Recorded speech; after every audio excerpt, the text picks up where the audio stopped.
Today at Health Scape, we're diving into common issues men over 50 often face. Symptoms like weaker urine flow, nighttime bathroom trips, and post-urination dribbling. Our role is to help people move around, including trips to the bathroom. So, what's the shorthand for these symptoms? They're known as LUTS, Lower Urinary Tract Symptoms, or LUTS.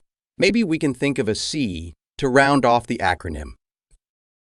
Note that this video is for educational purposes only and does not aim to replace your medical advisor. So, men around 50 start experiencing these symptoms due to the prostate. Picture the bladder as a balloon pushing urine through the prostate at the base. The prostate lets urine flow out. With age, the prostate can tighten its muscles, slowing down urine flow. It can also grow larger, a non-cancerous enlargement called benign prostatic hypertrophy, further affecting urine flow. So, these symptoms don't typically indicate prostate cancer. We're focusing on LUTS and BPH today, not prostate cancer. Is there anything that could have been done to prevent these symptoms? Sadly, prevention is limited. It's mostly down to genetics. So, let's talk about BPH. Say your urine flow has slowed down and I'm often up at night for the bathroom. I visit my family doctor, who then sends me to a urologist. What's the next step? The first thing is to assess the impact. Many are concerned about prostate cancer due to these symptoms. But in reality, these symptoms are usually just a part of aging, not cancer. Once patients understand this, we look at how much the symptoms bother them. For example, if they're waking up a couple of times at night, it is advisable to avoid drinking liquids 3 hours before bed. Many are surprised by this advice, especially those who drink a lot of water before bedtime. We often encourage staying hydrated, but it's best to consume most of your fluids during the day and cut back a few hours before sleep.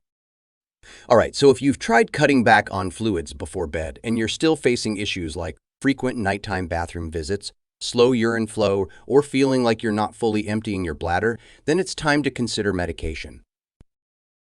But if the symptoms are mild and you're okay with them, knowing it's not cancer, you might choose to live with it. For those with milder symptoms, I suggest starting with a herbal remedy. Look for something containing saw palmetto, a type of berry that can help ease the prostate's muscles. It's quite effective. You can find these at a trustworthy health store. We won't recommend specific brands, but getting advice from friends who've had similar experiences can be helpful. It's a good option for those minor symptoms. There are 2 main types of medications for this. One type helps relax the prostate muscles, like Flomax and Rapid Flow. The other type works to reduce the size of the prostate for better urine flow, such as Avodart and Proscar. These medications either relax or shrink the prostate, or sometimes both are used. But if someone has tried these medications, along with herbal remedies, and still struggles, waking up multiple times at night and avoiding fluids for hours before bed, they might need a more direct approach. There are several techniques for this. Well, under sedation or anesthesia, we can use a scope to look inside through the urethra. From there, we have various methods to open up the prostate. This could involve using electrocautery to carve it out, employing lasers, thermal microwave probes, or even water jets. There are many options, each with their own advantages and disadvantages. It's a conversation to have with your urologist to find the best solution. So, are all these procedures considered a turp or something else? Answer to this is no, not exactly. They are transurethral, meaning they go through the urethra, but they're not all turps. TURP stands for transurethral resection of the prostate, which is a specific procedure where tissue is removed and cauterized. So it's different from TURP. These are other types of transurethral procedures aimed at widening the urinary passage to improve flow. It's basic physics, really, and quite effective.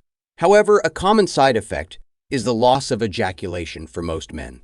This happens because the prostate can't close tightly after these procedures. So, ejaculation tends to go into the bladder and is later urinated out. Some men find this bothersome. There are less invasive procedures that preserve ejaculation, but they might not be as long-lasting. It's good to know that this issue, while common, is usually not linked to prostate cancer, which is a major concern for many. and is treatable.